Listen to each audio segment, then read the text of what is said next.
sun is racing.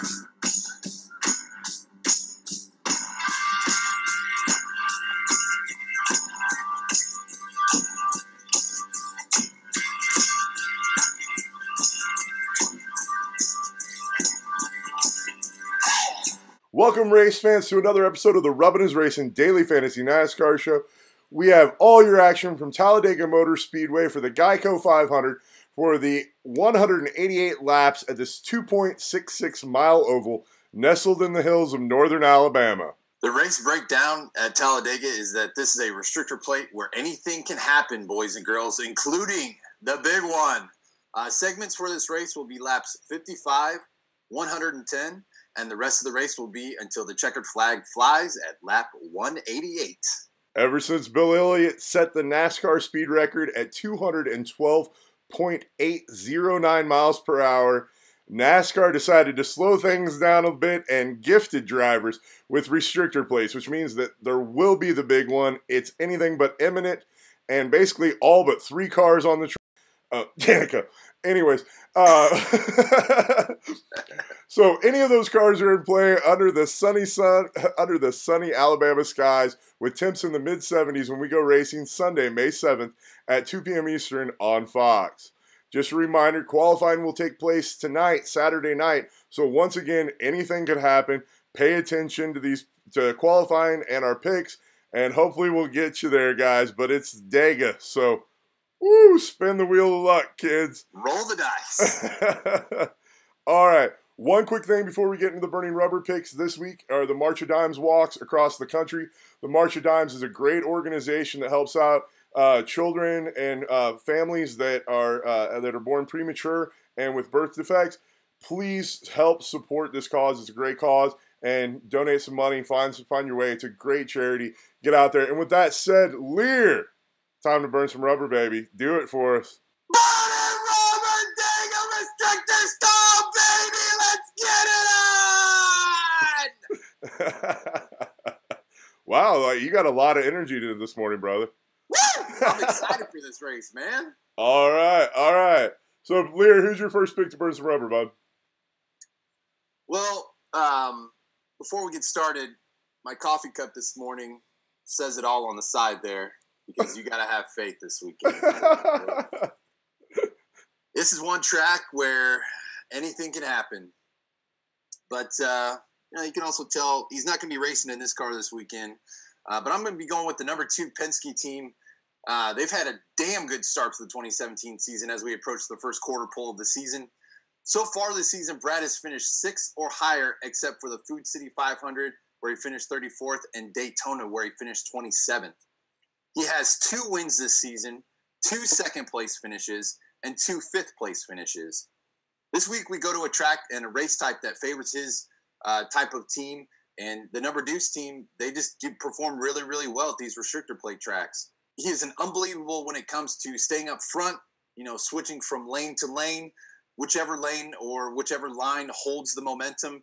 He has the uncanny ability to get out in front and stay in front of those lines, so that way he can stay out on the front. Even when he's amongst the pack, I just, when you go back and you look at some of his other restrictor plate races, it's just unbelievable how this guy can just make his way up to the front. But the problem is that if you go to block, somebody that has the line of momentum into you, it's pretty easy for you as the front runner to basically lose control and, their bumper get into your quarter panel or rear bumper, and all that momentum push you out of place, and that could wreck you pretty easily. But Kez has raced here 16 times. This is his most career wins track with 4 wins. So in all the tracks that we race, this is where he has his most career wins here at Talladega. He's got 6 top 5s, 9 top 10s, and obviously we don't know where he's going to qualify at yet. But no matter where, he will need to be in most of your lineups this weekend. But this week, ownership should be spread out if you are a smart fantasy player.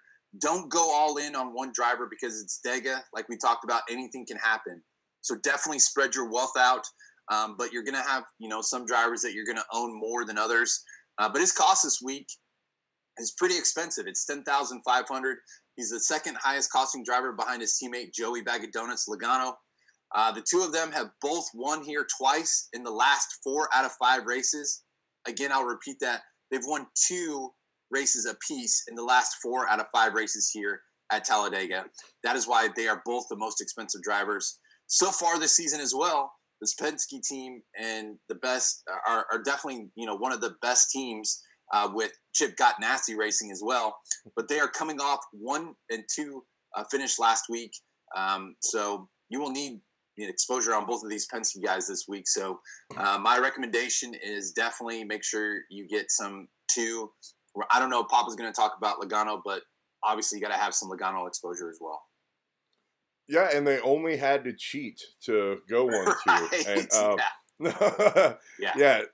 as Logano's win was basically from the rear of the field.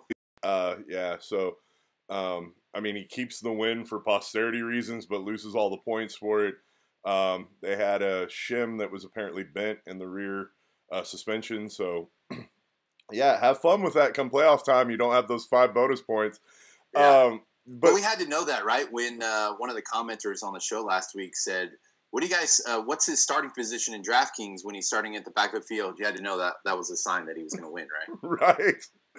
Like, from the rear to first. Hey, right. Why not? Like, and you only had to have illegal car modifications to make it happen. No, dude, look, I still like Team Penske, even if they are being a little pushing the edge of the envelope with their tech. They just have had a dynamite season, and in all honesty, they've replaced JGR as the premier organization in NASCAR, at least this season so far, in the limited set. Cars. Right. With only 2 drivers.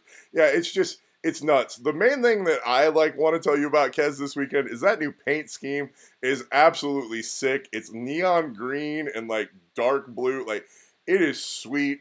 Just be cautious. You're not expecting the normal Kez 2 Miller Lite car, because that's not what you'll see. You're getting the Gliders car, which is in neon, and it is sweet. But other than that, man, I love the Kez pick. It's a good transition into my picks for Burning Rubber. I'm going to start off by saying that, guys, this is Talladega. I'm just going to give it to you this way. 1 or more of these drivers will be on the winning lineup this week. Logano, Keselowski, Hamlin, Truex, Johnson, Kyle Busch, Earnhardt Jr., Harvick, Chase Elliott, Kenseth, Larson. Guys, the reason why I'm doing this is that's how much of a crapshoot Talladega is. And for us to really lock in on drivers here and there and say that there's more inherent weight to them other than doing what Liehr did would be doing you as a fantasy player an injustice, right? We can give you track history and what they're doing this season, but with the big one inevitable, as we saw at Daytona, and I believe it was Talladega last year on this track where it was 48 laps in, we lost half the field. Guys, just be cautious. Like Liehr said, don't over-commit to somebody in a lineup. It's numbers by attrition, basically. Yeah. The one guy I am going to tell you that I will narrow down out of all those guys I listed off for the Burning Rubber is I'm loving the 9K range this week. I think they've grossly underpriced a lot of premier drivers. And now some of those drivers haven't been having the best seasons this year, but the one I'm going to hone in on is Kevin Harvick. And let me switch it up to his Busch hat. There we go. Get that done. Look, I think he can beast at this track. He's got to win here. He doesn't have the best track history here, but he's got some really good place differential finishes. Once again, if he's starting in the back of the field, Harvick's a must-own in my opinion, especially as cheap as he is. The real reason why I'm telling you to play Harvick this weekend, more than anything else with it being a restrictor plate, is I think this is the week where you can get Harvick at the lowest ownership that you're going to find him at all season. Liehr, your thoughts on Harvick before I give a little bit of bonus coverage here? Yeah, I would definitely say, one of the seasoned veterans on the circuit, and he's raced here 32 times. So, he's got experience here, but it's just, this type of racing and this track is just not, his forte or what he's really known for. He's really known for those 1.5 mile, quote unquote, cookie cutter tracks that are his forte. And then, of course, you got Phoenix, which he dominates every single time. Mm-hmm. But yeah, I mean, they have not been on a good trend so far this year. And I think that this weekend, just like anybody else, they have a fantastic shot to win this and kind of change their momentum for the rest of the season. But I think you're spot on, brother, with your analysis on, he may go under-owned this week just because really people have kind of laid off the Kevin Harvick train just because he hasn't been performing this year. So, they started off fairly well to begin the season at Daytona. So this is kind of, one of those that mimics that type of racing. So maybe the Stewart-Haas Racing guys will, obviously they won Daytona with Kurt Busch, who hasn't obviously done anything since that race. So Stewart-Haas may go under-owned this weekend, but they definitely could assist you in taking home some money this weekend for sure. Well, and remember, Harvick led 90 laps in that race at Daytona before falling back, getting caught up and stuff, and they had to repair the car and ended up finishing 22nd. I love this play. The bonus coverage I'm giving you guys here on the Burning Rubber, and I don't think it would be justification to a guy retiring this year if we didn't talk a little bit about Junior. And that is the man, the myth and legend, the Dark Knight himself. We can turn it around this way. Dale Jr. He has 2 top 5s in the last 3 races here. He's the best active driver on restrictor plates. He has 10 wins between here and Daytona. Guys, the only issue I have with Dale Jr. this weekend is he will be way over-owned for the amount of variance that exists at this track. Now, part of me wants to put in a Junior lineup just to root for it and roll with it, and he could do awesome things here. But just know you're not going to be on any sort of an island. I'm predicting Junior to be 50+% owned this week in GPPs, which is way, way over-owned for Talladega.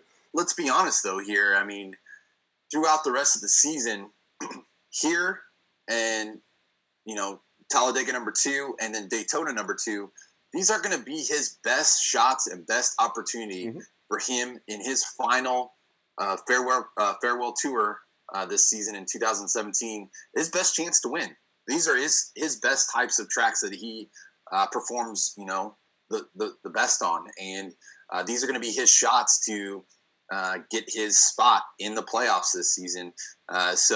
Yeah, I mean, I know that a lot of people are going to be on him because everybody else knows too. These are his types of tracks that he really loves and that he does very, very well at. When it comes to the end of the day, boys and girls, if the guy scores points, the guy scores points. It's like ownership percentage be damned because if he scores the points, you got to have him to win the GPP or, if you're playing a cash game, it's a little bit different strategy. But, yeah, I mean, if he scores the points, you got to own him. I don't want to talk negatively about Junior, especially in his retirement year, but part of what scares me is that I'm wondering if he's not scared to be in that car, and that's part of why he's retiring this year. And and he's been wrecking an awful lot too. Right, and that's what concerns me going into Daytona. In Talladega, a restrictor plate race. Is these are the type of tracks where he could really do damage to his with his concussion issues, and I don't know, granted, it doesn't help when your own teammate doesn't see you and basically rolls right into the side of you. Yeah, he might even be hurting a little bit from last week. I don't know, man. I love Junior. I want to play him. I hope he does well, but at the same time, I think we needed to talk about him a little bit as he is the best active driver at restrictor plates. You kind of compare it to maybe the Cole Trickle syndrome when he got in the accident and was scared behind the wheel. No, that is the best reference I have. I'm wondering if he's not driving in the Cole Trickle syndrome, and maybe it takes a wreck for him to drive through and not get caught up. And maybe that happens this week. If it does, awesome. And then we get awesome Junior for the rest of the playoff season. I kind of hope that's the case. For fantasy purposes, we had to talk about him because, like I said, he's only behind Jeff Gordon and his daddy as being the best restrictor plate racer ever. So, but, oh well, guys, with all the picks in the 9s range and the few guys in the 10s that we like, that of Team Penske, you're going to need to save some money this week. Liehr, give us your value pick, buddy. I'm going to be going with same guy that I share my name with, and Jamie Mack. He's surprised a lot of people this season in the number 1 Chip Got Nasty team. They have 6 top 10s in 2017 in 8 races so far. His team, obviously, his teammate is off to his best season and run in NASCAR with Larson. But J-Mac will be sponsoring the McDonald's number 1 any size soft drink this weekend promotion on his Chevy. He performs very, very well on the Mac car. Anytime he's got McDonald's on the car, usually does pretty darn well. But he's got 4 wins at restrictor plate races out of 7 career wins total. 2 of those wins are at Talladega, and the other 2 wins are at Daytona. You kind of see a pattern forming here, maybe a little bit. But J-Mac absolutely loves this track. He loves this type of racing, and it shows, obviously, in his win results. I mean, more than 50% of his wins come at restrictor plates. So in 29 total races here at Talladega, he's got 7 top 5s. He's tied for the most top 5s at tracks with Charlotte here at Talladega. This is also his second highest laps led track in his career with 242 laps led, just behind Charlotte with 279. And his cost this week is only $7,600, which is 18th highest on the board. There is value in that number 1 team at that price point this weekend. And the momentum that team has got going this season with the first 8 races this year and where he's finished in the top 5, top 10, he is my dark horse to actually take down and get a win to get into the playoffs this season at the GEICO 500 on Sunday at Talladega. Depending on where he qualifies, obviously, that will play a key part. But he definitely could be my most owned driver in majority of my lineups. So look out for number 1 this weekend. Just make sure you kids don't step in number 2. Except you recommended number 2 for your birdie and rubber pick. I liked your play on words there. You like that? No, dude, I love the Jamie Mack pick. I think he's got as much chance as anyone else does to win to win the race this weekend. He's been running really well, and you're right. Somehow when he sits in that McDonald's car, whichever version of it is, he tends to run better than when he's running the Cessna car or any of the other versions that he races. Yeah, I like the Jamie Mack pick, and I'm gonna be a little bit more generous in my value pick. I'm gonna talk about Brandon Gaughan and the Brandon Gaughan factor, basically for value. Brandon Gaughan's 5,600, and at Daytona, the only other race he's raced in the NASCAR circuit, he went 39th to 11th. And I want to be clear, that kind of point total will win you a race. So one of the things you can do this weekend is stack a lot of studs and go with a value punt. Brendan Gaughan is close to that value punt. He scored 68 fantasy points, I believe, in the Daytona race. All these guys, Cole Witt at 52 is the bottom of the drivers that I'd pay for in this area. I really like him, Gaughan, DiBenedetto, McDowell, Reagan, who's a superstar at restrictor plate tracks. The guy has wins at both Talladega and at Daytona. You've got Landon Castle down there, Chris Buescher. Just a heads up, Sadler and Gaughan will probably be the less owned of all those guys as they don't run full time. But those teams are specifically focused on restrictor plate racing and have put up good numbers on the restrictor plate tracks at Daytona previously. I like those guys as value plays. Guys, the reason why I'm listing off this group of them is you don't know which one of them is going to get through the wreck. Maybe it's all of them. If you looked at what happened at Daytona, the winning lineup, the perfection lineup, would have left thousands of dollars on the board, right? So don't be afraid. If the big one happens and it takes up a bunch of the cars in the front, it's not improbable for this race to even be won by a Brendan Gaughan with Cole Witt in second or third. You know, that's how crazy these restrictor plates are. Now, if you notice, I left off Jeffrey Earnhardt and several of the other guys, LaJoy. Like, guys, those cars are not in any shape to try to compete with it. Like, you can take the chance if you really need the salary, but like I said, I think Cole Witt's way underpriced, and that's the bottom of where I'd reach down. Liehr? No, brother, I definitely love the Brendan Gaughan play. He's raced here 3 times in his career. He's got an average start of 26.3 and an average finish of 19th. So now, granted, he did race here last year at this race. He ended up in a crash, but he started 33rd and finished 40th. But, I mean, dude, it's Talladega. Anything can happen. But the guy obviously shown that he can race restrictor plates. I also love Cole Witt as well a lot. I mean, one, he's a salary saver, just like Brendan Gaughan. So, like you said, you can pick a lot of these, 30 to 40 guys where they're starting.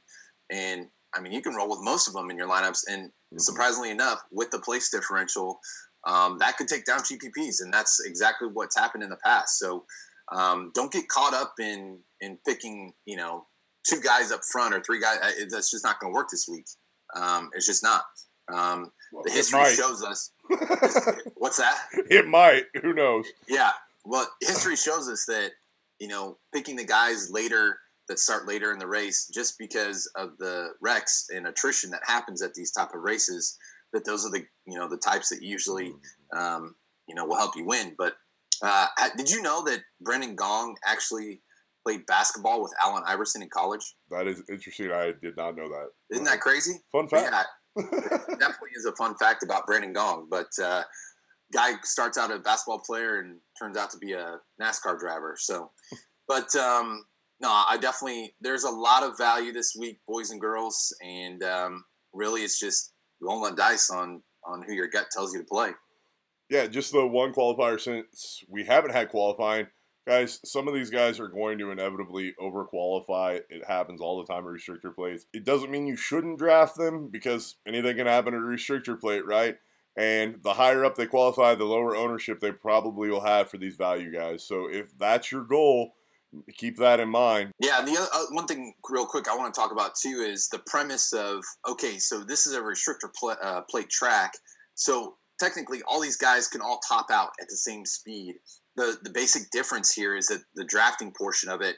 So unlike other races where you want to be up front because you want to get that clean air, well, those are the guys that obviously have the most restriction as far as the air this week. And so you're going to get, the fastest laps are going to be obviously the guys that lead up front. Fastest laps, though, those are going to come from the guys in the back of the field because they have the less air force down on as far as the cars this weekend. So they're going to actually be the ones that are going to score, the fastest lap points because they're actually going to be faster because they don't have that air restricting them from moving up.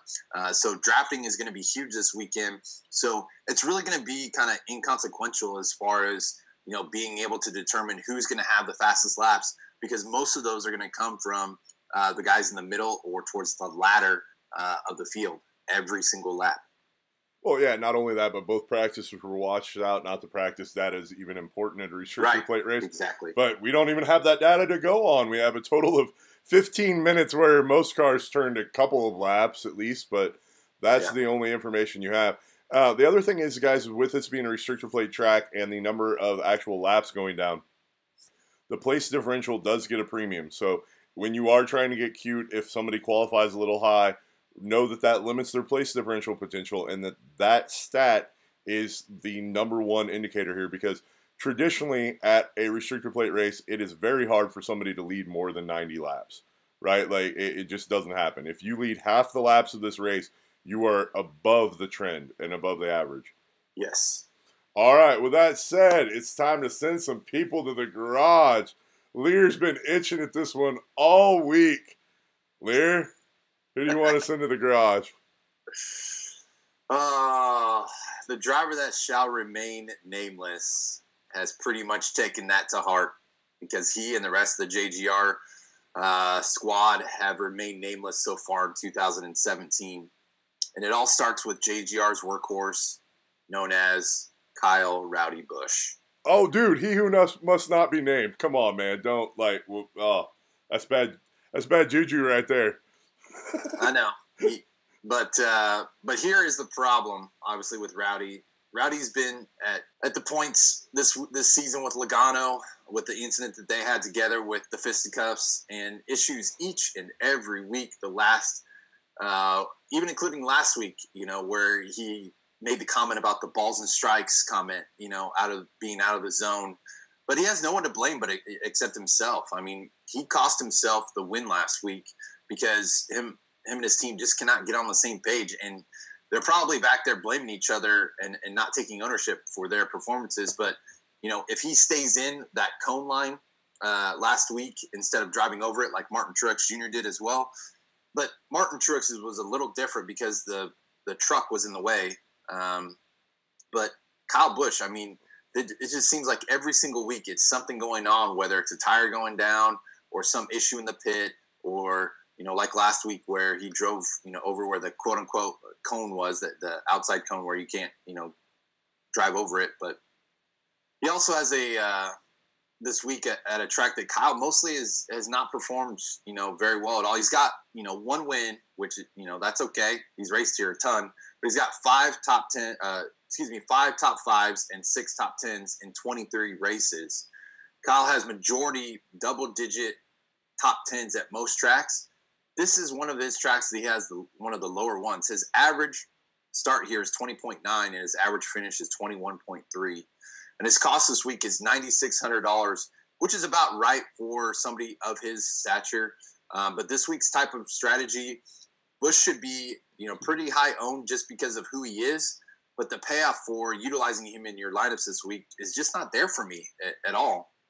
With everything that they've had going on in 2017 and this organization, it just isn't the play this week at all, except maybe one contrarian Kyle Busch play, just because you have to. But yeah, my recommendation is avoid the driver that shall remain nameless. For those of you tuning into Poppa Watch yet again this week, he who must not be named destroyed my lineups yet again, and I can't get off this guy.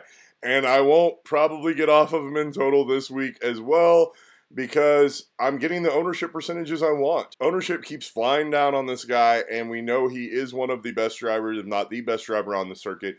And guys, at some point, he is going to come back, snap back, JGR is going to get it, and he's just going to dominate a race. And when he does, the entire field that has given up on him is just going to get destroyed. Now, the question is how much money will Poppa light on fire until he actually pays off? The consolation, though, is if he does light money on fire for you this weekend, is he's in the sweetest Skittles ride I have ever seen. It's got like a American flag Skittles scheme to it. It's sweet. And usually when he's in the Skittles car, he who must not be named, carries the power of the dark arts when he's rolling in that Skittles car. It might get it done. So, I'm going to disagree with you a little bit because I have to out of principle, man. He who must not be named is no one to mess with on the racetrack. The funny part, though, is I think I hear that every single week.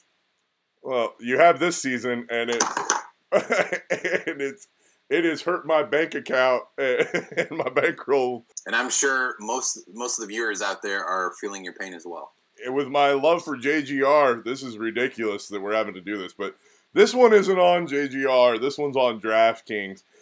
I have to send Denny Hamlin to the garage, man. What was DraftKings thinking? Seriously, 10,200?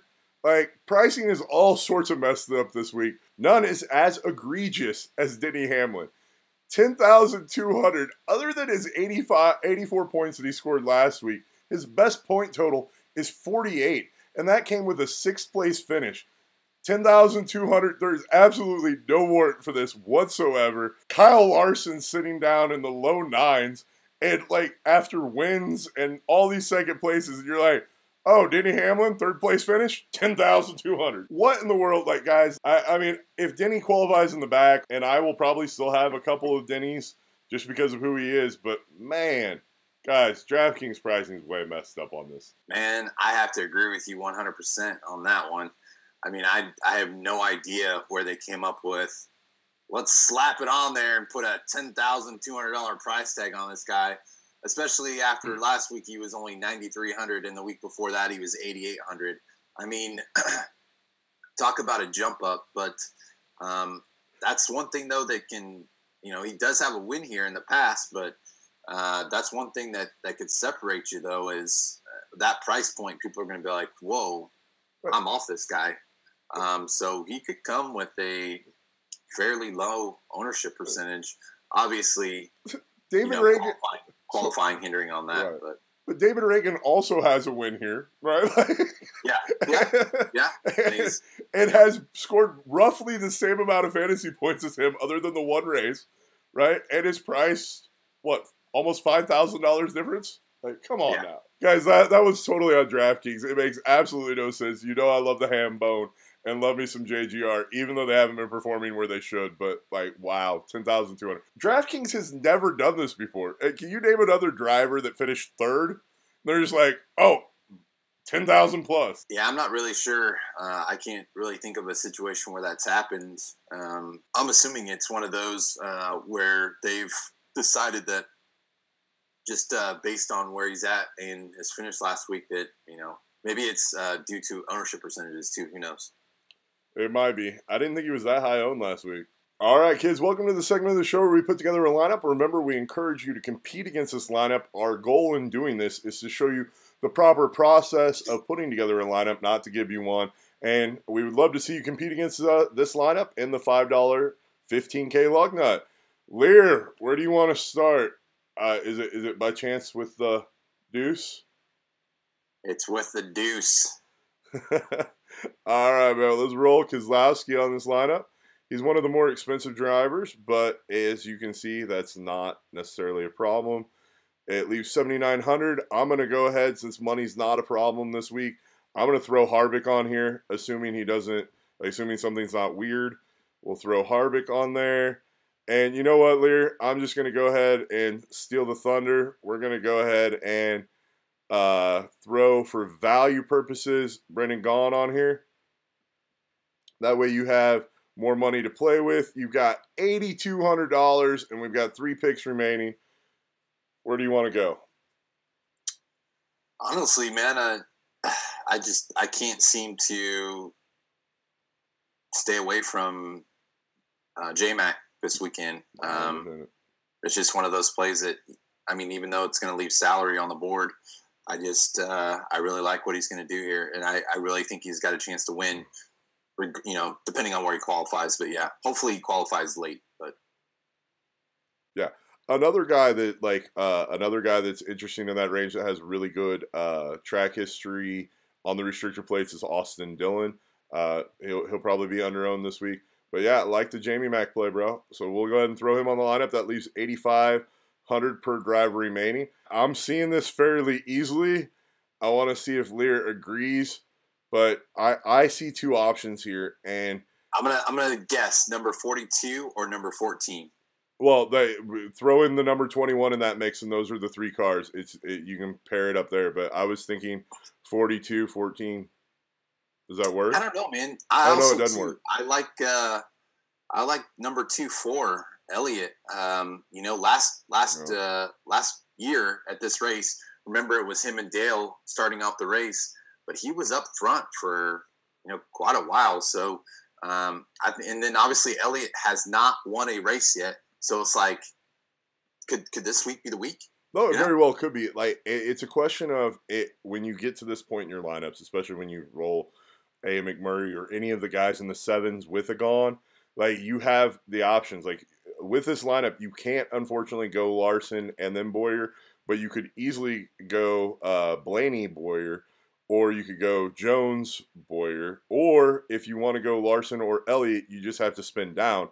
So you could go Elliott and a Dillon combo. That would work even. So which one of those guys do you want, Liehr? Where are you honing us in on? Or you can even go Bane Train and leave salary on the board. He's done fairly well here as well. So my personal preference, man, it's hard because it's just like, throwing darts at a bullseye. With a blindfold. Right, with blue blockers on. Nice blue blockers plug there. Yeah. I'm going to say I really like the tandem of just the way that Larson is been this year too. So, all in on Chip Got Nasty Racing. All right, so you're going to go Larson on this. That leaves us with 8K, which is 200 shy of being where I want to be on Bowyer. You could roll Kurt Busch, who, like we said, won in Daytona. I wouldn't do that. I thought we rolled Austin Dillon, so I thought we had Kez, Harvick, Gaughan. No. I was letting you have that pick, man. I was leaving.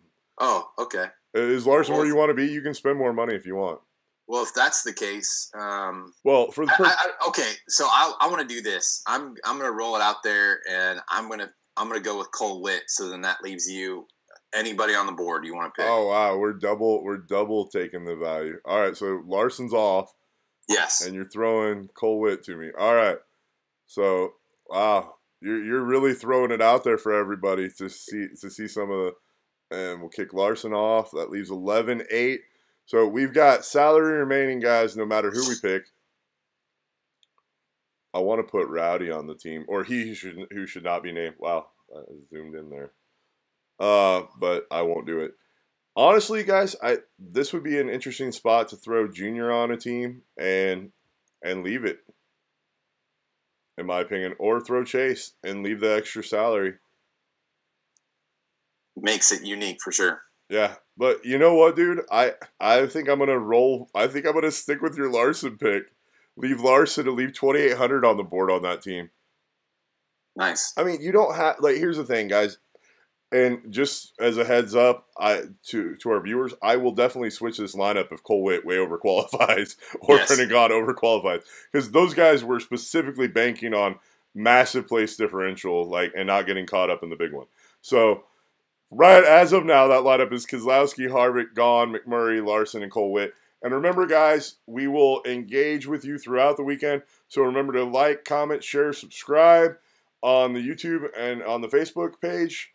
And we'll definitely break down more of our picks and stuff with you guys after qualifying and talk it out. With that said, Liehr, it's the end of the show. Say your goodbyes, buddy. All right, guys, gals, appreciate you guys watching every single week. We definitely love the comments. Some of them are absolutely fantastic. We appreciate it. You know, we try to give you as much information as we know within Fantasy NASCAR, but we also try to provide just a tad bit of entertainment for you each week. So it's not just us boring talking you for this entire time. But thank you guys for the interaction. Love the comments every single week. Definitely, give us those thumbs up. And, let us know what you guys think after qualifying, and we'll let you know what we think too. And hopefully, if it's not one of us, hopefully one of you guys will take down one of those GPPs this weekend and start it off. And I can't wait. Me and the big fella right there, we're going to be going to Kansas Speedway next week, live in person. So I'm excited and pumped for that. Yep, I'm super excited about Kansas, but I'm really excited about Talladega as long as we can win some money this week, man. Turn things around on the restrictor plate track. Let's get it done, as NASCAR has been a really interesting season so far this year. But thanks, guys, for tuning in. Hopefully you're entertained, and hopefully we're making you money, as we've seen several of you have been out there making money, as most of us the times we're just one pick off on our lineups. So, guys, thanks for tuning in. As always, let's take it down. Let's win some GPPs this week. Bye, guys. Have a great weekend, everybody.